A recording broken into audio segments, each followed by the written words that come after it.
भारतीय राष्ट्रीय कांग्रेस का 25 दिसंबर 1885 को श्री गोकुलदास तेजपाल संस्कृत महाविद्यालय में स्थापना हुई। भारतीय राष्ट्रीय कांग्रेस का इतिहास दो कालों से गुजरता है। प्रथम आज़ादी से पूर्व और जब पार्टी स्वतंत्रता अभियान की संयुक्त संगठन थी, जिससे विवेचना पूर्वक अध्यायों में किया जा चुका है। द्वितीय आज़ादी के बाद जब भारतीय राजनीति के मुख्य स्थान पर विद्यमान रही, उस समय श्री महात्मा गांधी ने ये सुझाव दिया कि स्वतंत्रता के बाद भारतीय राष्ट्रीय कांग्रेस को भंग कर देना चाहिए, क्योंकि अब ये अपने मूल उद्देश्य भारत की आज़ादी को प्राप्त कर चुकी है।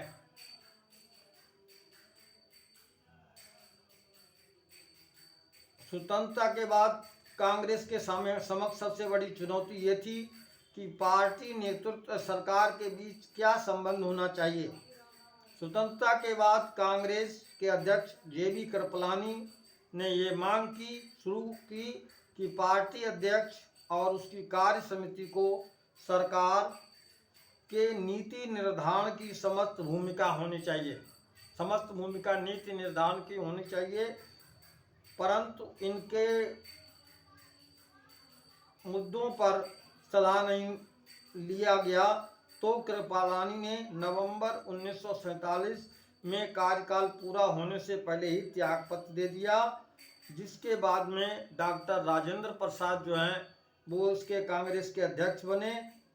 1950 में कांग्रेस के अध्यक्ष पद का चुनाव हुआ, जिसमें पी.बी. टंडन ने जे.बी. कृपलानी को पराजित किया। नेहरू और टंडन के बीच लगातार गतिरोध बना रहा और गतिरोध समाप्त जब हुआ जब 8 सितंबर 1951 को नेहरू जी को पार्टी का अध्यक्ष बना दिया गया, यानी नेहरू जी पार्टी के अध्यक्ष बन गए। इसके बाद में भारतीय राष्ट्रीय कांग्रेस कार्यकारिणी के सर्वमान्य नेता बन गए और किसी न किसी रूप में मृत्यु पर्यंत सन 1964 में जब नेहरू जी की मृत्यु हुई तब तक वो जो है अध्यक्ष पद पर रहे और उस समय वो प्रधानमंत्री भी थे। अपनी समाजवादी विचारधारा को वो कांग्रेस की विचारधारा बनाना चाहते थे।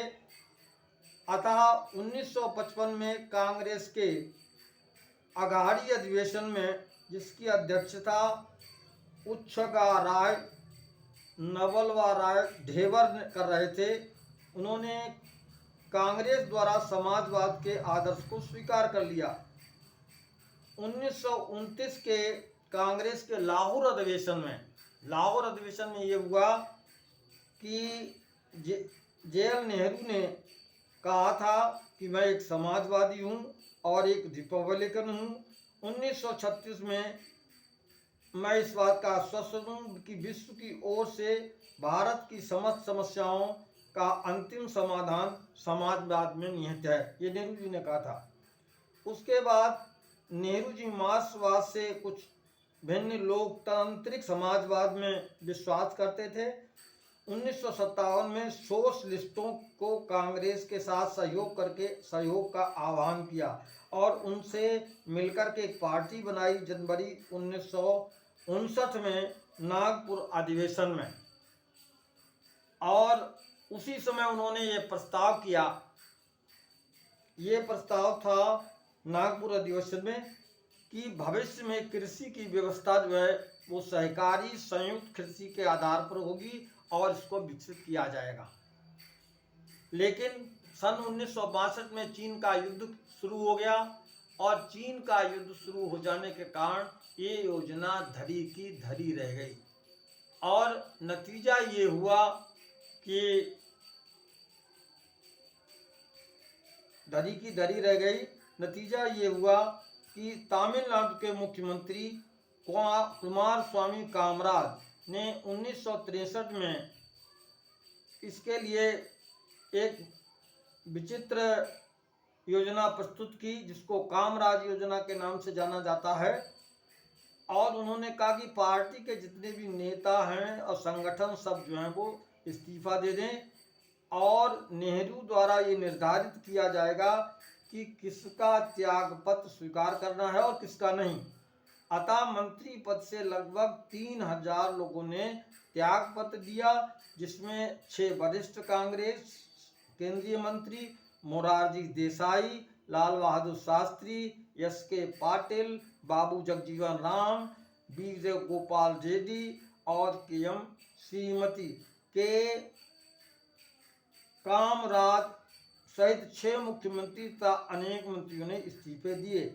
लेकिन इसी बीच 17 मई 1964 को नेहरू जी की मृत्यु हो गई और कामराज की जो योजना थी वो विफल हो गई।